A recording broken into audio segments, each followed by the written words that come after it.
Because of a misunderstanding, I hated Shen Buyu for 5 years. The day she found out I was eloping, she angrily forced herself on me and ended up pregnant with my child. I was determined to make her abort the baby, until that woman who controlled the national economy knelt before me with red eyes and begged me to let her keep it. I finally agreed, on the condition that she'd let me go. It wasn't until I accidentally learned the truth that I realized I'd hated the wrong person. So I took a flight back that very night. It was already midnight when I landed. Dragging 2 suitcases, I looked up at the villa in front of me. I walked to the door and entered the passcode. For the past 5 years, all of Shen Buyu's passwords for her phone, her computer, were our anniversary. She never changed them. I walked to the door and entered the passcode. For the past 5 years, all of Shen Buyu's passwords for her phone, her computer, were our anniversary. She never changed them.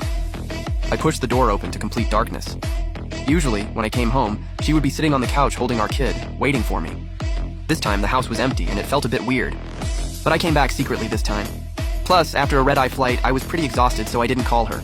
After washing up, I went straight to bed. Half asleep, I thought I heard a car engine and footsteps downstairs. I don't know how long I slept, but I kept feeling like someone was watching me. I got goosebumps and instantly shot up in bed.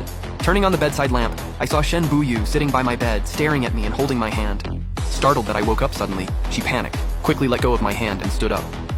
Why are you in my room in the middle of the night? Are you trying to scare me to death? Sorry, I didn't mean to.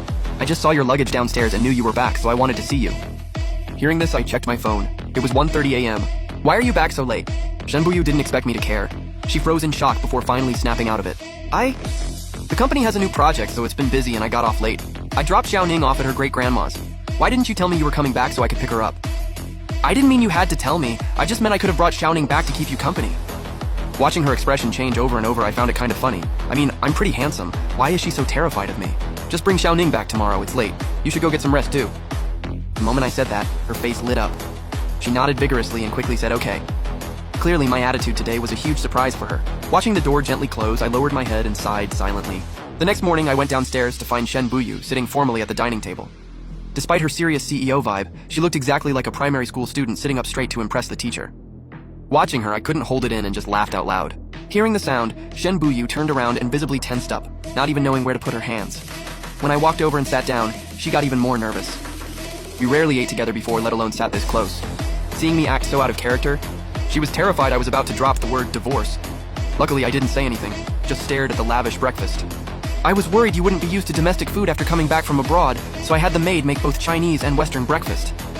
No need to go to all this trouble in the future. Just Chinese is fine. I haven't had Chinese food in a long time anyway. Okay, I'll let the maid know later. She cautiously watched my face as she spoke. Seeing my expression hadn't changed, she finally let out a breath. I touched the plate and noticed it was still hot. Then I checked the time, it was past 9 a.m. Did you just wake up too? How is this all still hot? But there was no way Shen Buyu would tell the truth.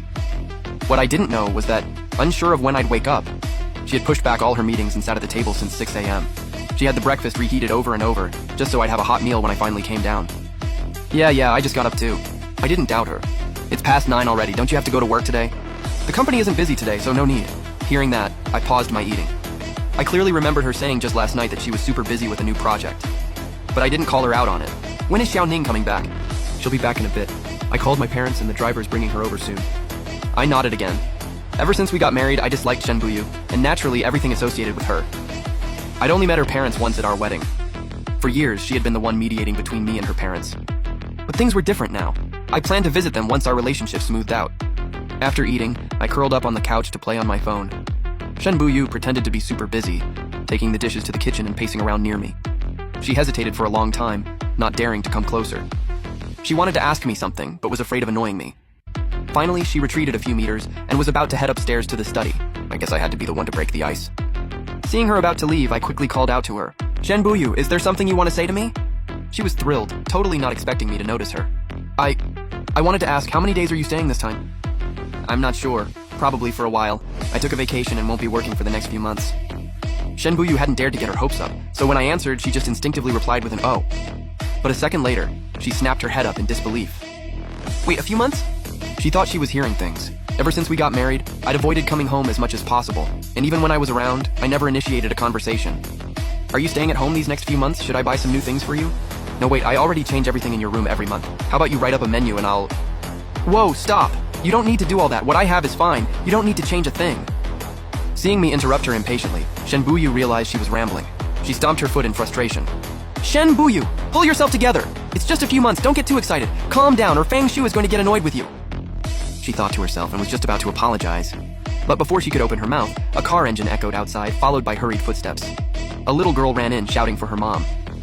Mom, is Dad back?